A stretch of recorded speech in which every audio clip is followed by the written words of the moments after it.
There's a silent reason why so many people affirm, visualize, meditate, and still watch their desires slip through their fingers. It's not because their intentions are weak or that the universe is ignoring them. It's because they're speaking the wrong language, one the fabric of reality doesn't understand. They're trying to whisper transformation to a world that only responds to frequency. You've probably felt this before. You're doing everything right, holding positive thoughts, staying grateful, imagining the future you want. But reality remains unchanged, like a locked door with no handle. This is where most teachings stop, at emotion, at surface-level high vibes. But Joseph Murphy's work and the wisdom buried in metaphysical law point to something deeper, something more precise. Reality does not obey positivity. It obeys coherence. The universe is not tuned to what you hope for. It is tuned to what you are at the level of vibration.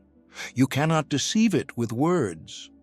You cannot bypass the energetic signal you are broadcasting in every moment.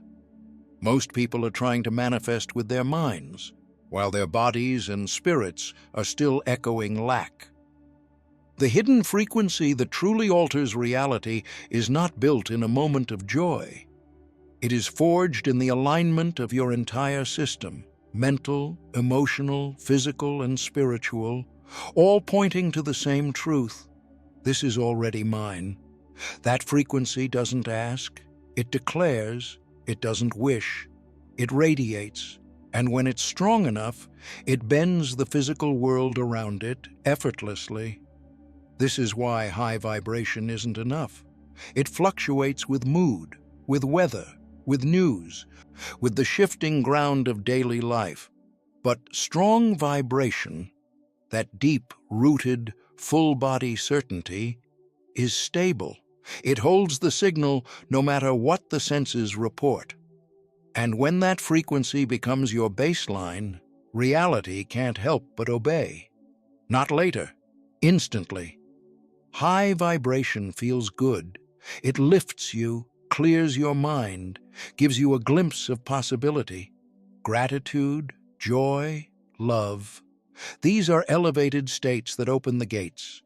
But they are only the beginning, because while high vibration can open the door, only strong vibration walks through it. Strong vibration isn't an emotion. It's not a temporary high sparked by a moment of inspiration or a good meditation. It's deeper than that. Strong vibration lives in the body, in the way your chest expands when you're certain, in the way your breath deepens when you know something is already yours. It's what Joseph Murphy hinted at when he spoke of belief impressed upon the subconscious, not passing thoughts, but states that take root and become your inner default. Many people vibrate high, yet their lives remain stuck. Why? Because their emotional peaks are not anchored in certainty. They ride waves of feeling, but haven't stabilized the frequency that reality responds to. Strong vibration doesn't come and go. It settles. It becomes the tone that underlies every thought, word, and action, and that tone says, "This is done." This is what separates momentary uplift from true creation. High vibes are like sparks, beautiful, bright, but fleeting. Strong vibration is the flame that keeps burning even in darkness.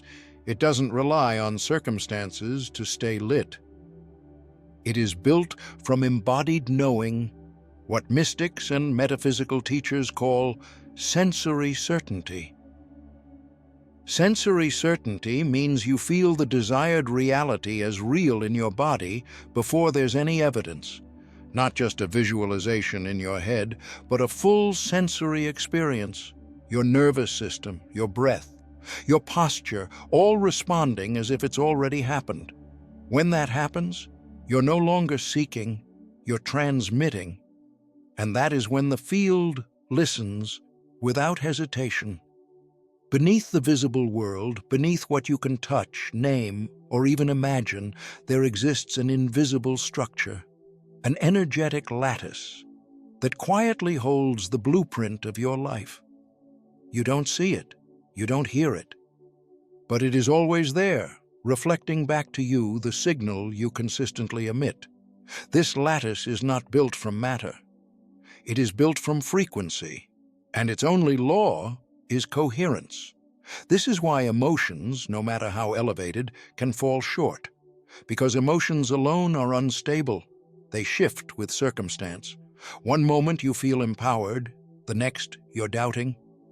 The field doesn't respond to your emotional spikes. It responds to the frequency that is sustained, the one that holds even in silence, even in uncertainty, even when no one else can feel it but you. Joseph Murphy's teachings echo this truth, that your subconscious mind shapes the world not through occasional intention, but through the deep, repeated impressions you hold as true. The inner lattice receives those impressions, not as wishes, but as commands. But for them to register, they must be coherent. Your thoughts, your emotions, your actions, all must harmonize with the reality you're calling in. When you are incoherent, thinking abundance while feeling unworthy, acting confident while doubting inside, your signal becomes fractured, and fractured signals yield scattered results. But when you align, when your belief, feeling, and action converge into one frequency, the lattice responds instantly. It rearranges the elements of your life to match your internal architecture. This is the silent force behind what many call miracles. It's not chance, it's not luck, it's the field obeying coherence. The stronger and more unified your vibration, the less resistance reality can offer. And in that stillness, that internal agreement, matter moves, timelines shift, and what once felt impossible begins to solidify in front of you. You are not just a mind, you are not just a body, you are not just a spirit. You are all three, woven together in a single living system. And until these dimensions align, your vibration remains scattered, diluted, easy for the world to ignore. But when they merge into coherence, when your thoughts, your physical actions, and your spiritual presence lock into one rhythm, your frequency becomes undeniable. This is what most people miss. They try to manifest with their thoughts, while their body holds tension and their spirit feels disconnected. Or they take action, forcing outcomes, while internally vibrating with fear and contradiction. This lack of internal agreement sends mixed signals to the field, and mixed signals bring mixed results. Joseph Murphy's metaphysical teachings point toward a singular truth. Your subconscious creates from the dominant impression it receives, not from the mind alone, but from your state of being, and your state is only powerful when it is whole, when what you think, feel, do, and believe all sing the same song. Multidimensional coherence isn't about perfection, it's about alignment. It means your body moves through life as if your desire is already real. Posture, habits, tone of voice, all matching the reality you're stepping into. It means your mind is free from sabotage, holding beliefs that support rather than doubt. And it means your spirit remains grounded in knowing, not hoping, not begging, but quietly, deeply knowing. When you achieve this coherence, your vibration becomes a singular wave, strong, clear, continuous. And this is the frequency that bends reality. The field can no longer delay because there is no resistance left to hold it back. You are no longer broadcasting a question. You are transmitting a command, not with force, but with resonance. There is a silent power within you that most people never fully understand. It's not in your words, not in your actions. It's in your attention. Where you place it and how is what shapes your reality more than anything else. Not because attention is passive, but because attention is creative.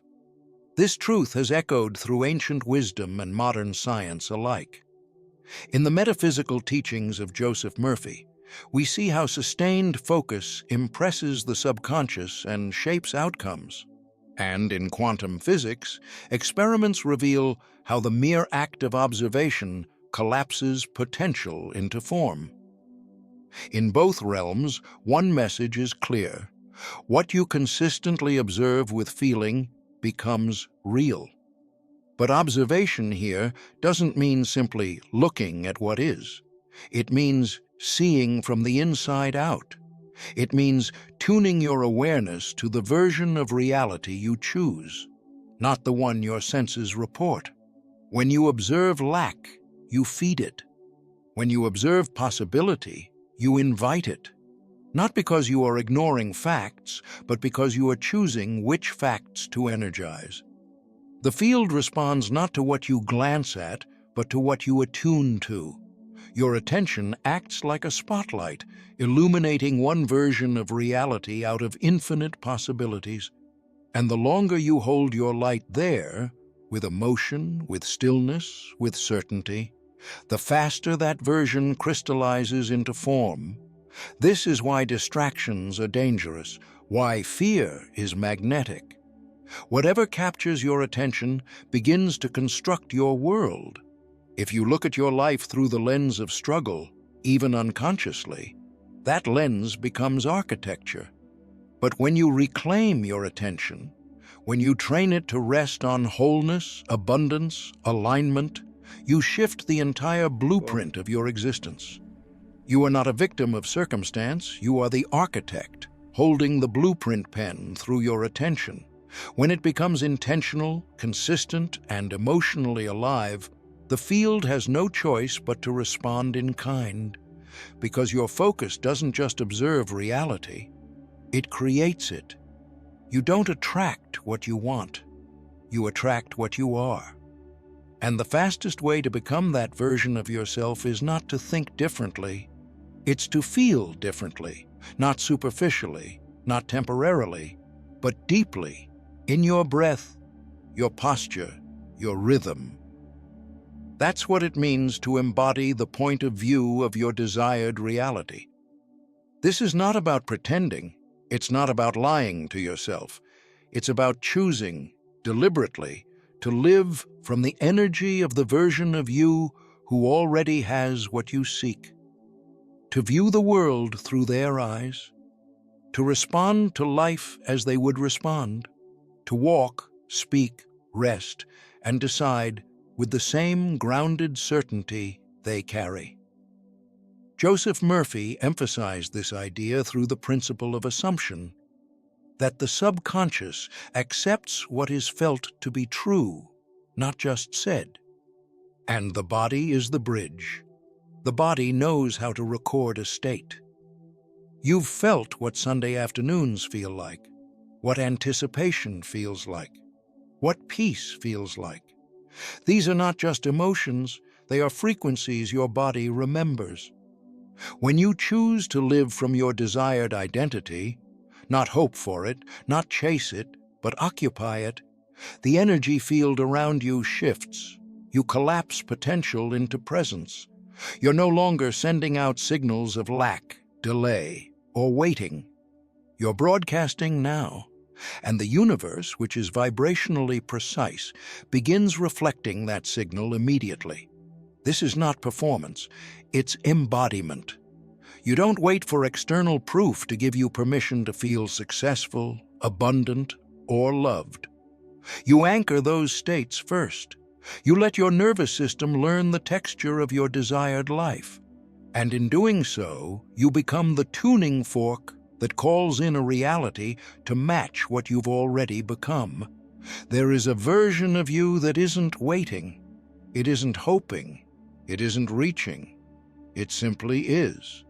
That version exists now, not in the future, not after the manifestation arrives, but here, in a deeper layer of being. And the moment you align with that version, not as an idea, but as a base frequency, you stop asking reality to change. You start commanding it.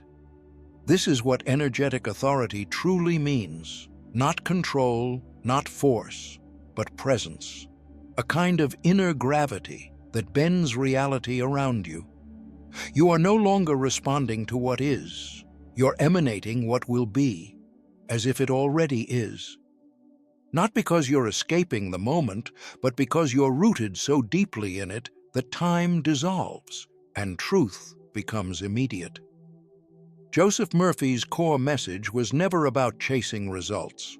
It was about becoming the cause. And becoming the cause means assuming your power now, not later. It means acting, feeling, speaking, and existing from the place where the desired reality has already unfolded. That's not spiritual arrogance, it's metaphysical accuracy. When your vibration is unified and strong, when your attention is precise, when your body, mind, and spirit are aligned in present certainty, the delay between thought and form collapses. You no longer wait for signs. You become the sign. You no longer look for doors. You are the doorway through which reality enters. This is how reality obeys instantly. Not because you forced it, but because you finally remembered your original frequency. The one that doesn't plead or negotiate. The one that simply radiates truth so powerfully that the external world has no choice but to follow.